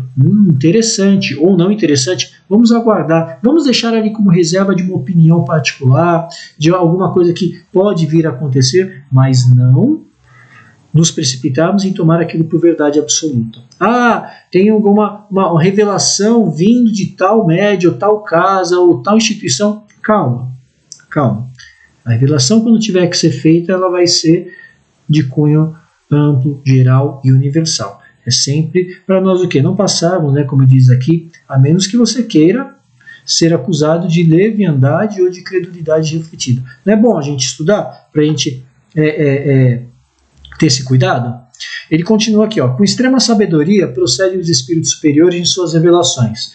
Não atacam as grandes questões da doutrina, senão gradualmente. Não atacam, ou seja, não abordam, né? À medida que a inteligência se mostra apta a compreender verdade de ordem mais elevada e quando as circunstâncias se revelam propícias à emissão de uma ideia nova. Por isso é que logo de princípio não disseram tudo, e tudo ainda hoje não disseram, jamais cedendo à impaciência dos muitos afoitos, que querem os frutos antes de estarem maduros. Fora, pois, supérfluo pretender adiantar-se ao tempo que a providência assinou para cada coisa, porque então os espíritos verdadeiramente sérios negariam o seu concurso. Os espíritos levianos, pouco se preocupando com a verdade, a tudo respondem, daí vem que, sobre todas as questões prematuras, há sempre respostas contraditórias. Mais uma vez, né, gente, as questões da doutrina espírita, quando são têm que ser reveladas? Primeiro que elas são reveladas dessa forma ampla, dessa forma da concordância universal, elas são reveladas gradativamente, né, de forma gradual, não tem aquela revelação estupefata de uma hora para outra, repentina, olha, agora a revelação é essa. Não, são elos que têm que ser ligados uns aos outros, né? Prova disso é justamente o próprio Kardec. Ele deu início ao edifício da doutrina, mas outros vieram, né? Outros vieram com outras revelações, né? André Luiz colocou um pouquinho ali da sua concordância, o Camille Flammarion abriu lá o conhecimento nosso para os mundos, o Leon Diniz, o Paul Gilbert, o Gabriel Delany, o próprio Herculano Pires aqui, e tantos outros conhecedores e estudiosos que continuam até hoje colocando a construção desse edifício. Eles fazem sempre de forma comedida. Eles nunca vão falar, olha, é assim, assado. Por quê? Porque os espíritos sérios de verdade, eles negariam que nós fizéssemos uma abordagem, né, ou que fosse feita uma abordagem de forma a adiantar-se, que é que ele diz, pretender adiantar-se ao tempo que a providência que Deus, né, a gente pode ler aqui providência como Deus, assinou cada coisa. Por que então os espíritos verdadeiramente sérios negariam seu concurso? Agora, os espíritos levianos, assim como os homens, eles não têm nenhum compromisso com a verdade. Tudo vão responder. Daí que vem sobre as questões prematuras as sempre respostas contraditórias. Por isso que é muito delicado, né, fazer perguntas para os espíritos. Você pode fazer a pergunta que você quiser. Pode, claro que pode.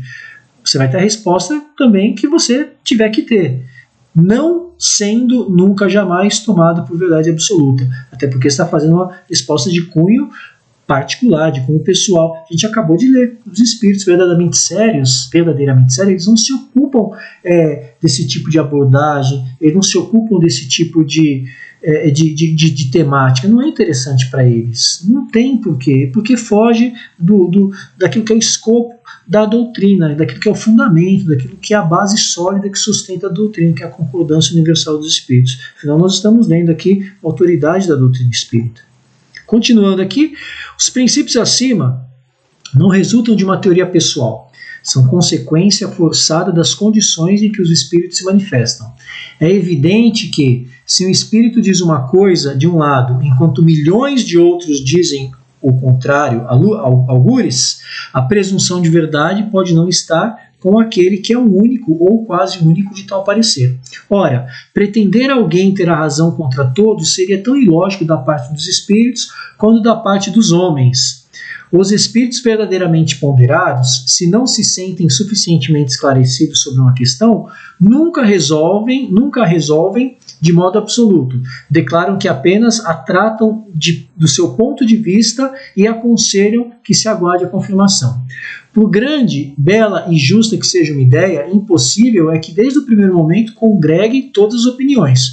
Os conflitos que daí decorrem são consequência inevitável do movimento que se opera. Eles são mesmo necessários para maior realce da verdade e convém se produzam desde logo para que as ideias falsas prontamente sejam postas de lado. Os espíritas que a esse respeito alimentassem qualquer temor podem ficar perfeitamente tranquilos. Todas as pretensões insuladas cairão pela força mesma das coisas, diante do enorme e poderoso critério da concordância universal. Ele vem reforçar aqui, né, gente, aquilo que nós estamos lendo desde o princípio. Que é evidente, olha aqui, continuando daqui, evidente que se o espírito diz uma coisa de um lado enquanto milhões dizem de outro lado, a presunção da verdade está aqui, está com a maioria. Tá? Aqui, para a gente não ler tudo, né, não ter necessidade, já deu para entender essa parte, mas ele continua. Ora, pretender alguém ter a razão contra todos seria tão ilógico da parte do espírito quanto da parte dos homens. É um recadinho para a gente também, né? Será que quando todo mundo está numa linha e um só está numa outra linha, será que não é para se analisar? Será que o bom senso aí daquilo que a gente leu, ele não tem que vir à tona aqui? Ou seja, todo mundo está falando A, milhões, e só um está falando B. Esse que está falando B, ele consegue alguns adeptos que se afinizam com aquele B, mas a lógica, o bom senso, ele vai descartar ao tempo hábil aquele B, porque o A está vindo da grande maioria absoluta. Então os espíritos verdadeiramente ponderados, quando não se sente suficientemente esclarecido numa questão, nunca resolvem de modo absoluto, declaram apenas que se trata do ponto de vista. Assim como os homens, né? Espírito encarnado e desencarnado. Você não tem que saber de tudo, em absoluto. Mas aquilo que você não sabe, é interessante se você ser ponderado. É aquilo que você não sabe, você busque, como ele diz aqui, aguardar a confirmação. No nosso caso, buscar o conhecimento. Conhecimento fundamentado, enquadrado de uma forma lá metódica que possa ser diferenciado da informação, né? O conhecimento, a gente sabe que é informação em rede, né? Informação você tem jogada aí, notícia. Agora, o conhecimento não. O conhecimento é quando você começa a colocar, enquadrar todas aquelas informações e fazer a peneira daquilo que realmente é e não é. E diz aqui ainda, né? Continua. Às vezes pode ser uma ideia bela, justa, mas desde o primeiro momento ele não vai congregar todas as opiniões. Aqui, esses conflitos que decorrem, que são consequência inevitável do movimento que se opera. Isso aqui é lógico, né? Nenhuma ideia nova ela é estabelecida de uma forma pacífica. Nenhuma. Não tem como. A gente for lá rememorar ali, não precisamos ir tão longe, né? Mas vamos ali, desde das primeiras religiões monoteístas, elas para se estabelecer lá a ideia do Deus único, né? Por exemplo, a gente citou o zoroastrismo, que veio lá, teve como o protagonista o deus Zoroastro na Pérsia, cerca de 500 anos antes de Cristo, o próprio judaísmo, um pouco mais antigo, o cristianismo para se estabelecer. Eles vieram justamente para trazer a espada, não a paz, né, nos dizeres de Jesus, para movimentar toda aquela situação que tinha que ter a mudança. Então, como nós somos diferentes no mundo, não é necessário que todo mundo aceite as coisas imediatamente. Nem pode ser assim, porque nós somos diferentes. E essa diferença é muito grande entre uns e outros. Então, hoje a pessoa aceita, hoje ela não aceita uma coisa, amanhã ela vai aceitar. Hoje ela entende a coisa de um jeito, amanhã ela vai entender do outro. Então, quando o espírita ele tem um fundamento sólido, ele tem uma base sólida por meio do estudo, porque não adianta nós estudarmos, nós vamos estudar porque nós estamos nos preparando cada vez mais para praticar, não só para nós, né, mas principalmente para fazer essa maior caridade que nós podemos pela doutrina, que é a divulgação. Mas você vai jogar pérolas aos porcos, não importa nesse momento quem são os porcos, né, se são pérolas ou não. O importante é, dentro daquela convicção que a gente está estudando, e justamente com a concordância universal dos espíritos, a gente dá o nosso quinhão de contribuição. Ou seja, não impor, obviamente, porque, como nós dissemos, a doutrina ela tem essa liberdade de passear por todos os segmentos doutrinários religiosos, e eu digo mais, nós temos a obrigação de compreender o porquê que ainda existem, né, existe essa diversidade religiosa no mundo. É obrigação do espírita. O espírito não está fazendo nada demais. A gente tem que ficar tranquilo, porque, como ele fala aqui ao final, os espíritas que a esse respeito alimentem qualquer temor podem ficar perfeitamente tranquilos. Todas as pretensões isoladas cairão pela forma das coisas diante do enorme e poderoso critério da concordância universal. Não tenham preocupação com os combatentes do espiritismo. Não será a opinião de um homem que se aliarão a outros, mas a voz unânime dos espíritos. Não será um homem, nem nós, nem qualquer outro que fundará a ortodoxia espírita. Tampouco será um espírito que se venha impor a quem quer que seja. Será a universalidade dos espíritos que se comunicam em toda parte, em toda a terra, por ordem de Deus. Esse o caráter essencial da doutrina espírita. Essa é a sua força, a sua autoridade. Quis Deus que a sua lei assentasse em base inamovível e por isso não lhe deu por fundamento a cabeça frágil de um só homem. Mais uma vez, gente, ele explica aqui por que a doutrina ela veio pela voz dos espíritos, tá? Então, quando você diz aqui, espíritos que se comunicam em toda a terra por ordem de Deus, alguém pode falar, mas eu não acredito em Deus. Não tem problema, você não vai ficar também desassistido. Acreditar ou não, crer ou não, ter fé ou não, é uma questão de momento, é uma coisa muito pessoal. A doutrina, ela não discrimina, em hipótese alguma, nada e ninguém, nenhum tipo de culto, pessoa, credo, nada. Absolutamente nada. As bases da doutrina elas servem para todos, porque elas são de cunho moral. Ou seja, quando você fala de cunho moral elevado, porque ela veio da figura de Jesus. Os ensinamentos de Jesus nos seus 3 anos de apostolados foram ensinamentos revolucionários para a época, né? Quando a gente começar a estudar ou quem já estudou o Evangelho, se você for ver cada lição aplicável ao nosso dia a dia, você vai ver o quanto que ela está atual. Então Deus, querendo, sabendo dessa fragilidade do ser humano, fragilidade do grau que nós estamos aqui na Terra de evolução, ele jamais iria assentar, né, no caso, essa base inamovível, ou seja, que não pode ser alterada na cabeça de um só, na cabeça frágil de um só. Ao contrário, foi Kardec codificador, mas a voz dos espíritos mesmos foram ouvidas, né, por médiuns ao redor do mundo inteiro, como a gente está vendo até agora. Tá? Continuando aqui, né, gente, diante de tão poderoso Areópago, onde não se conhecem corrírios, nem rivalidades ciosas, nem seitas, nem nações, é que virão quebrar-se todas as oposições, todas as ambições, todas as pretensões, a supremacia individual. É que nos quebraríamos nós mesmos se quiséssemos substituir os seus decretos soberanos pelas nossas próprias ideias. Só ele decidirá todas as questões litigiosas, imporá silêncio às dissidências e dará razão a quem a tenha. Diante desse imponente acordo de todas as vozes do céu, que pode a opinião de um só homem ou de um só espírito, menos do que a gota d'água que se perde no oceano, menos do que a voz da criança que a tempestade abafa. Então, quando você fala diante de um poderoso Areópago na antiga Grécia, em Atenas, era um tribunal justo, né? Tinha esse nome aqui, Areópago, como se fosse um tribunal justo, né? Algo onde se julgasse as coisas de forma imparcial, onde não se conhecem corrílios, onde não se conhecem, no nosso linguajar, conversinhas paralelas, conluios, nem rivalidades ciosas, nem seitas, nem nada, que vão quebrar todas as oposições, todas as ambições e pretensões da supremacia individual. O que ele fala, diante disso, né, diante desse aparato, quando se tem qualquer tipo de dúvida, né, quem vai decidir, no caso de fazer essa revelação, ele, né, que no caso ele decidirá todas as questões litigiosas, é Deus, imporá o silêncio às dissidências e dará razão a quem tenha, mesmo que essa razão ela demore. Por isso que quando a gente estuda o Espiritismo, a gente aprende que temos que exercer a paciência, entre outras coisas, a calma, a resignação, né, e a indulgência, porque nós mesmos somos necessitados de tudo isso. Então, esse imponente acordo de todas as vozes do céu, que pode a opinião de um homem ou de um espírito, menos do que a gota que se perde no oceano, né? Menos do que a voz de uma criança. Então, mais uma vez, gente, ressaltando, mais uma vez a importância da doutrina no quesito concordância universal. Então, um homem só ele não faz nada, um espírito só ele não faz nada.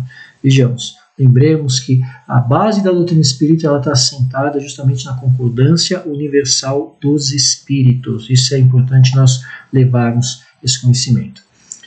Como a gente falou, a gente vai até o slide 29, tá? A gente está no 27 aqui. Opinião universal. Eis o juiz supremo o que se pronuncia em última instância. Formam-na todas as opiniões individuais. Se uma dessas é verdadeira, apenas tem na balança o seu peso relativo. Se é falsa, não pode prevalecer sobre todas as demais. Nesse imenso concurso, as individualidades se apagam, o que constitui novo insucesso para o orgulho humano. Já se desenha o harmonioso conjunto. Este século não passará sem que ele resplandeça em todo o seu brilho, de modo a dissipar todas as incertezas, porquanto daqui até lá potentes vozes terão recebido a missão de se fazerem ouvir, para congregar os homens sob a mesma bandeira, uma vez que o campo se ache suficientemente lavrado. Enquanto isso, se não dá, aquele que flutue entre dois sistemas opostos pode observar em que sentido se forma a opinião geral. Essa será a indicação certa do sentido em que se pronuncia a maioria dos espíritos, nos diversos pontos em que se comunicam, e um sinal não menos certo do qual os dois sistemas prevalecerá. Então, quando a gente fala de opinião, porque aqui é muito importante a gente lembrar que até mesmo dentro da própria doutrina pode haver divergências. Por que não? Porque aqueles que estão no espiritismo, eles não são espíritas, nós estamos espíritas, né? Então cada um traz a sua bagagem, cada um traz o seu conceito, as suas convicções, então pode ter uma divergência dentro da doutrina, é bem verdade, não tem problema, isso aí faz parte. Mas o que nós temos como segurança? O que nós temos como base sólida? Justamente esse Pentateuco espírita, que são os livros da codificação. Porque esses, quando vieram à Terra, vieram pela voz dos Espíritos. Eles contêm a concordância universal. Não importa se eu acho alguma coisa, o fulano acha outra, o ciclano acha outra. Não. O que acontece é que quando você tem a concordância universal, os achismos individuais, eles caem por terra. Então, é por isso que nós temos como base sólida os livros da codificação, porque os livros eles vieram de uma forma ampla abarcar e abordar tudo aquilo que seria destrinchado posteriormente. Como nós lemos no slide anterior, nos 2 slides anteriores, Deus não quis que a base sólida da doutrina se assentasse na cabeça frágil de um único homem, ou mesmo de um único espírito, né, por assim dizer, porque seria personificar numa figura frágil uma missão tão grandiosa como essa, que é trazer a voz dos espíritos. E a gente vai falar um pouquinho da importância disso. Tá? Então aqui, gente, aqui ele termina falando que nessa última parte aqui, ó, enquanto isso não se dá, aquele que flutua entre 2 sistemas opostos pode observar em que sentido se forma a opinião geral. Essa será a indicação certa do sentido em que se pronuncia a maioria dos espíritos, nos diversos pontos em que se comunicam, em um sinal não menos certo de qual 2 sistemas prevalecerá. Aqui, olha, a gente vai fazer essa reflexão, porque o intuito nosso, quando a gente começou a fazer o estudo do livro Evangelho segundo o Espiritismo, é justamente porque o Evangelho ele aborda essa parte moral, ele aborda essa parte que todos nós aqui na Terra carecemos, esse burilamento contínuo que nós temos que fazer, e principalmente para nós vivermos melhor, porque um dos pilares da doutrina é justamente isso, a progressão contínua dos espíritos, né? Nenhum espírito regride. Então, hoje nós somos o nosso melhor modelo daquilo que nós já fomos, né? Tudo aquilo que você olha para você hoje, você vê todos os seus atributos, todas as suas imperfeições, que são resquícios daquilo que você ainda não combateu. Tudo isso aí faz parte da abordagem da doutrina acerca da evolução espiritual. Então, quando a gente lê o Evangelho, até pela nossa necessidade em nos familiarizarmos mais, é justamente para nós nos tornarmos pessoas melhores, para nós entendermos mais, para nós compreendermos melhor, para nós aceitarmos mais, para nós olharmos para o lado e ver que está tudo dentro de uma programação, tá? Nós sermos resignados, que é bem diferente de nós sermos conformados. Você ser resignado é você aceitar aquilo que você não pode mudar. Isso não impede de que você se manifeste da forma como você quiser, da forma como você achar justo, dentro dos limites ao qual respeite-se o próximo, respeite-se o alheio, respeite todos aqueles parâmetros que você gostaria que fizesse com você. Então, o estudo especificamente do Evangelho que nós estamos fazendo é para fortificar e para fortalecer a certeza de que nós somos espíritos imortais, nós somos filhos de Deus, nós somos irmãos de Jesus. E aquele que não acredita não tem problema nenhum, né? Como nós lemos, nós vimos aí, é tudo momento, aqueles, independente se acreditam ou não, você ser de um outro credo, você nunca vai ficar desassistido, porque a doutrina ela tem por base essa universalidade e ela abarca a todas os segmentos doutrinários no sentido da ideia do amor, da ideia da paz e da ideia de fazer para o próximo o que você quer que faça para você. Não é à toa que dentro desse processo de revelações que a doutrina entende, né, Moisés, quando deixou o decálogo, foi justamente por um entendimento necessário épico, né? Aquele linguajar mais duro, aquele linguajar mais severo, porque era necessário para aquele povo que tinha ficado 430 anos cativos, eles não sabiam o que era liberdade, ele tinha que ser uma pessoa dura mesmo. Tá? Tanto que Jesus, ele resumiu os 10 mandamentos em 2, né, que é amar a Deus sobre todas as coisas e o próximo como a si mesmo, fazendo com que essa seja todas as leis de todos os tempos, de todos os profetas, tanto que ele disse que não veio destruir a lei, deixando para nós, né, o Consolador prometido, que é essa doutrina que nós estamos hoje estudando, estamos nos familiarizando mais, estamos nos aperfeiçoando. Então o objetivo do nosso estudo é esse. Tá? Eu espero que ele tenha sido e esteja sendo útil para todos aqueles que porventura estejam acompanhando, tá? E aqueles que vão acompanhar futuramente. Então, isso aqui, por hoje é isso, tá?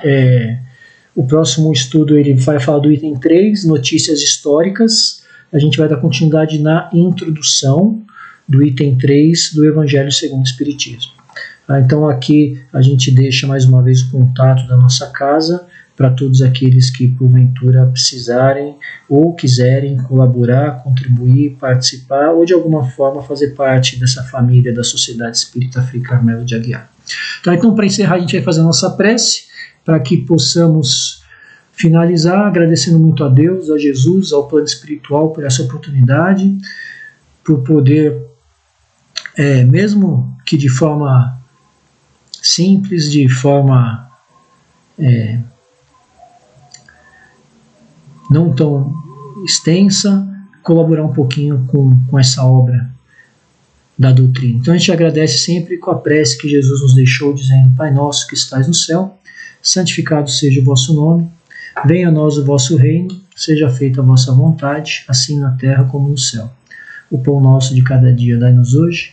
Perdoe, Senhor, as nossas dívidas, assim como nós perdoamos nossos devedores. Não deixeis cair em tentação, e livra, Pai, de todo mal, que assim seja, graças a Deus. Então a gente agradece a todos por estar aqui, te agradece pela oportunidade e até uma próxima, tá? Um abraço a todos.